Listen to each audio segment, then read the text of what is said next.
ನಮಸ್ಕಾರ.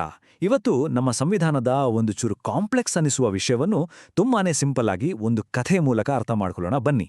ಶಂಕರ್ ಅಜ್ಜ ಮತ್ತು ಅವರ ಮೊಮ್ಮಕ್ಕಳಾದ ಅನನ್ಯ, ಮೀರಾ, ರೋಹನ್ ಇವರ ಒಂದು ಪುಟ್ಟ ಕಥೆ ಇದು. ಈ ಕಥೆ ಕೇಳಿದ್ರೆ ಭಾರತ ಸಂವಿಧಾನದ 288ನೇ ವಿಧಿಯನ್ನ ನೋಡುವ ರೀತಿಯೇ ಬದಲಾಗ್ಬಿಡುತ್ತೆ. ಶುರು ಮಾಡೋಣ ಅಲ್ವಾ? ಶಂಕರ್ ಅಜ್ಜ ಕಥೆ ಶುರು ಮಾಡ್ತಾರೆ. ಹೀಗೆ ಊಹಿಸ್ಕೊಳ್ಳಿ, ಅಕ್ಕಪಕ್ಕ 2 ಶಾಲೆಗಳಿವೆ. ಈ 2 ಶಾಲೆಗಳಿಗೂ ಇರೋದು ಒಂದೇ ನೀರಿನ ಟ್ಯಾಂಕ್ ಮತ್ತೆ ಒಂದೇ ಕರೆಂಟ್ ಕನೆಕ್ಷನ್. ಇದನ್ನ ಯಾವ ಒಂದು ಶಾಲೆಯವರು ಕಂಟ್ರೋಲ್ ಮಾಡ್ತಿಲ್ಲ, ಬದಲಾಗಿ ಒಂದು ಸೆಂಟ್ರಲ್ ಕಮಿಟಿ ಇದನ್ನ ನೋಡ್ಕೊಳ್ತಾ ಇದೆ. ಆಗ ಅನನ್ಯಳಿಗೆ ತಕ್ಷಣ ಒಂದು ಪಾಯಿಂಟ್ ಹೊಡೆಯುತ್ತೆ. ಓಹೋ, ಅಂದರೆ ಆ 2 ಶಾಲೆಗಳು ಸಂಪೂರ್ಣವಾಗಿ ಇದೇ ನೀರು ಮತ್ತೆ ಕರೆಂಟ್ ಮೇಲೆ ಡಿಪೆಂಡ್ ಆಗಿವೆ ಅಲ್ವಾ ಅಂದ. ಹೌದು, ಇದುವೇ ಈ ಕಥೆಯ ಟರ್ನಿಂಗ್ ಪಾಯಿಂಟ್. ಮುಂದೇನಾಗತ್ತೆ ಗೊತ್ತಾ? ಇದ್ದಕ್ಕಿದ್ದಂತೆ ಈ 2 ಶಾಲೆಗಳಲ್ಲಿ ಒಂದು ಶಾಲೆ ಒಂದು ದೊಡ್ಡ ನಿರ್ಧಾರಕ್ಕೆ ಬಂದ್ಬಿಡುತ್ತೆ. ನಾವು ಇನ್ಮುಂದೆ ಈ ನೀರು ಮತ್ತು ವಿದ್ಯುತ್ ಮೇಲೆ ಟ್ಯಾಕ್ಸ್ ಹಾಕ್ತೀವಿ ಅಂತ ಡಿಕ್ಲೇರ್ ಮಾಡ್ತಾರೆ. ಇಲ್ಲೇ ನೋಡಿ ಅಸಲಿ ಸಮಸ್ಯೆ ಶುರುವಾಗೋದು. ಇದನ್ನ ಕೇಳಿದ ತಕ್ಷಣ ಪುಟ್ಟ ಮೀರಾಳಿಗೆ ಸಹಜವಾಗಿ ಒಂದು ಆತಂಕ ಶುರುವಾಗುತ್ತೆ. ಅವಳು ಕೇಳ್ತಾಳೆ, ಆದರೆ ಆ ರೀತಿ ಒಂದು ಶಾಲೆ ಮಾತ್ರ ನಿರ್ಧಾರ ತಗೊಂಡ್ರೆ ಅದು ಇನ್ನೊಂದು ಶಾಲೆಗೆ ತುಂಬಾನೇ ತೊಂದರೆ ಕೊಡುತ್ತಲ್ವಾ ಅಂತ. ಎಷ್ಟೊಂದು ಅದ್ಭುತವಾದ ಪ್ರಶ್ನೆ ಅಲ್ವಾ ಇದು? ಖಂಡಿತವಾಗಿಯೂ.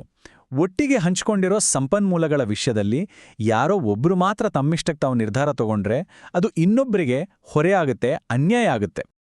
ಸರಿ, ಈಗ ಅಸಲೇ ವಿಚಾರಕ್ಕೆ ಬರೋಣ.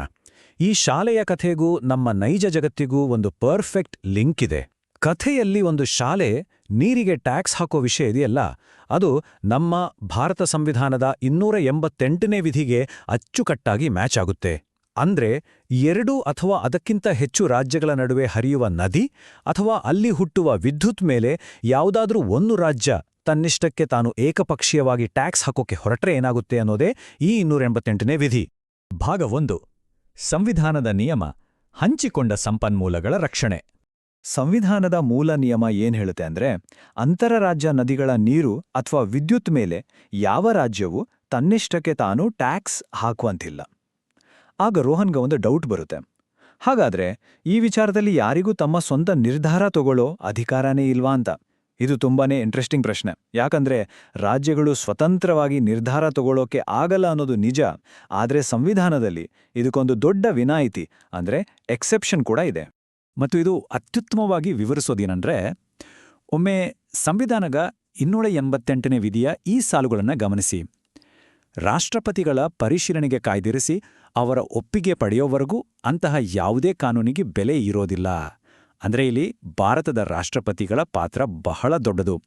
ಯಾವುದೇ ರಾಜ್ಯ ಇಂಥದೊಂದು ಟ್ಯಾಕ್ಸ್ ಹಾಕೋಕೆ ಕಾನೂನು ಮಾಡಿದ್ರೂ ಅದಕ್ಕೆ ರಾಷ್ಟ್ರಪತಿಗಳ ಫೈನಲ್ ಗ್ರೀನ್ ಸಿಗ್ನಲ್ ಸಿಗ್ಲೇಬೇಕು.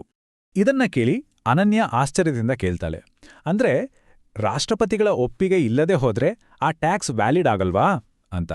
ಅಕ್ಷರಶಃ ಹೌದು. ಈ ನಿಯಮ ಎಷ್ಟು ಕಟ್ಟುನಿಟ್ಟಾಗಿದೆ ಅನ್ನೋದನ್ನ ಇದು ತೋರಿಸ್ತಾ ಇದೆ. ಶಂಕರ್ ಅಜ್ಜ ಮಕ್ಕಳಿಗೆ ಕ್ಲಿಯರ್ ಆಗಿ ಹೇಳ್ಕೊಡೋದು ಇದನ್ನೇ. ಒಂದು ವೇಳೆ ಯಾವುದಾದ್ರೂ ರಾಜ್ಯ ಟ್ಯಾಕ್ಸ್ ಹಾಕ್ಲೇಬೇಕು ಅಂತ ಡಿಸೈಡ್ ಮಾಡಿದ್ರೆ ಅದು ಕಡ್ಡಾಯವಾಗಿ ಮೊದಲು ರಾಷ್ಟ್ರಪತಿಗಳಿಂದ ಪರ್ಮಿಷನ್ ತಗೊಳ್ಳೇಬೇಕು. ಇಲ್ಲಾಂದ್ರೆ ಆ ಟ್ಯಾಕ್ಸ್ ಕಾನೂನಿಗೆ ಝೀರೋ ವ್ಯಾಲ್ಯೂ, ಅದಕ್ಕೆ ಯಾವುದೇ ಪವರ್ ಇರಲ್ಲ. ಇಲ್ಲಿ ಗಮನಿಸಬೇಕಾದ ಇನ್ನೊಂದು ಸೂಕ್ಷ್ಮ ವಿಚಾರ ಇದೆ. ಬರೀ ಟ್ಯಾಕ್ಸ್ ಹಾಕ್ತೀವಿ ಅನ್ನೋ ಐಡಿಯಾಗೆ ಮಾತ್ರವಲ್ಲ, ಆ ಟ್ಯಾಕ್ಸ್ ರೇಟ್ ಎಷ್ಟಿರಬೇಕು ಮತ್ತೆ ಅದಕ್ಕೆ ಸಂಬಂಧಪಟ್ಟ ರೂಲ್ಸ್ ಹೇಗಿರಬೇಕು ಅನ್ನೋ ಪ್ರತಿಯೊಂದು ಸಣ್ಣ ಡೀಟೇಲ್ಸ್ಗೂ ಕೂಡ ರಾಷ್ಟ್ರಪತಿಗಳ ಅಡ್ವಾನ್ಸ್ ಪರ್ಮಿಷನ್ ಬೇಕೇ ಬೇಕು. ಈಗ ಮೀರಾಳಿಗೆ ಮತ್ತೆ ಕ್ಯೂರಿಯಾಸಿಟಿ ಶುರುವಾಗುತ್ತೆ. ಯಾಕಿಷ್ಟೊಂದು ಸ್ಟ್ರಿಕ್ಟ್ ಆದ ಕಂಟ್ರೋಲ್ ಇದೆ ಅಂತ ಕೇಳ್ತಾಳೆ. ಇದು ನಮ್ಮನ್ನ ಬರೀ ಕಾನೂನಿನ ಚೌಕಟ್ಟಿನಿಂದ ಆಚೆ ಕರೆದೊಯ್ದು ಈ ಸಂವಿಧಾನದ ಹಿಂದೆ ಇರೋ ವಿಶಾಲವಾದ ತತ್ವಶಾಸ್ತ್ರನ ಅರ್ಥ ಮಾಡ್ಕೊಳ್ಳಕ್ಕೆ ಸಹಾಯ ಮಾಡುತ್ತೆ. ಸೊ ಇಲ್ಲಿನ ಅತಿ ಮುಖ್ಯವಾದ ಅಂಶ ಏನಂದ್ರೆ, ಶಂಕರಜ್ಜ ಹೇಳಿದ ಈ 3 ಪಾಯಿಂಟ್ಸ್ ನಾವೆಲ್ಲರೂ ನೆನ್ಪಿಟ್ಕೋಬೇಕು. 1, ಶೇರ್ ಮಾಡ್ಕೊಂಡಿರೋ ನೀರು ಮತ್ತೆ ಕರೆಂಟ್ ಮೇಲೆ ಸಾಮಾನ್ಯವಾಗಿ ಟ್ಯಾಕ್ಸ್ ಹಾಕುವಂತಿಲ್ಲ. 2, ಒಂದು ವೇಳೆ ರಾಜ್ಯಕ್ಕೆ ಟ್ಯಾಕ್ಸ್ ಹಾಕಲೇಬೇಕಾದ ಅನಿವಾರ್ಯತೆ ಬಂದ್ರೆ ರಾಷ್ಟ್ರಪತಿಗಳ ಒಪ್ಪಿಗೆ ಕಡ್ಡಾಯ. 3, ಟ್ಯಾಕ್ಸ್ ರೇಟ್ ಮತ್ತೆ ರೂಲ್ಸ್ ಫಿಕ್ಸ್ ಮಾಡೋಕ್ಕೂ ಮುಂಚೆನೇ ಈ ಪರ್ಮಿಷನ್ ತಗೊಂಡಿರ್ಬೇಕು. ಭಾಗ 2: ನಿಯಂತ್ರಣವಲ್ಲ, ಸಮನ್ವಯ, ರಾಜ್ಯಗಳ ನಡುವೆ ನ್ಯಾಯ. ಎಲ್ಲ ರೂಲ್ಸ್ ಕೇಳಿದಾಗ ಮಕ್ಕಳಿಗೆ ಒಂದು ಅದ್ಭುತವಾದ ಸತ್ಯ ಅರ್ಥ ಆಗುತ್ತೆ. ಈ ನಿಯಮಗಳು ಇರೋದು ರಾಜ್ಯಗಳ ಸ್ವಾತಂತ್ರ್ಯನ ಕಸಿದುಕೊಳ್ಳೋಕೆ ಅಲ್ಲ, ಬದಲಾಗಿ ರಾಜ್ಯಗಳ ನಡುವೆ ಒಂದು ಕೋಆರ್ಡಿನೇಷನ್ ಮತ್ತೆ ನ್ಯಾಯ ಕಾಪಾಡೋಕೆ ಮಾಡಿರೋ ವ್ಯವಸ್ಥೆ ಇದು. ಕತೆ ಕೊನೆಯಲ್ಲಿ ಶಂಕರಜ್ಜ ಹೇಳೋ ಈ ಮಾತು ನಿಜಕ್ಕೂ ಮನಸ್ಸಿಗೆ ನಾಡುತ್ತೆ. ನಾವು ಹಂಚಿಕೊಳ್ಳುವ ಪ್ರತಿಯೊಂದನ್ನು ಎಚ್ಚರಿಕೆಯಿಂದ ಮತ್ತು ನ್ಯಾಯಯುತವಾಗಿ ನಿರ್ವಹಿಸುವಂತೆ ನಮ್ಮ ಸಂವಿಧಾನ ನೋಡ್ಕೊಳ್ಳುತ್ತೆ. ಇದೇ ನೋಡಿ ಈ ಇಡೀ ಚರ್ಚೆಯ ಅತಿ ಮುಖ್ಯವಾದ ಸಂದೇಶ. ಈಗ ಕೊನೆಯದಾಗಿ ಒಂದು ಪ್ರಶ್ನೆ.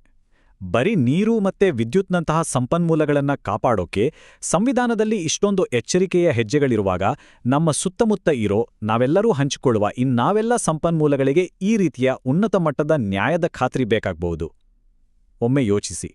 ಇದು ನಿಜಕ್ಕೂ ಆಳವಾಗಿ ಚಿಂತನೆ ಮಾಡಬೇಕಾದ ವಿಚಾರ ಅಲ್ವಾ? ಮುಂದಿನ ಬಾರಿ ಮತ್ತೊಂದು ಇಂಟ್ರೆಸ್ಟಿಂಗ್ ವಿಚಾರದೊಂದಿಗೆ ಸಿಗೋಣ.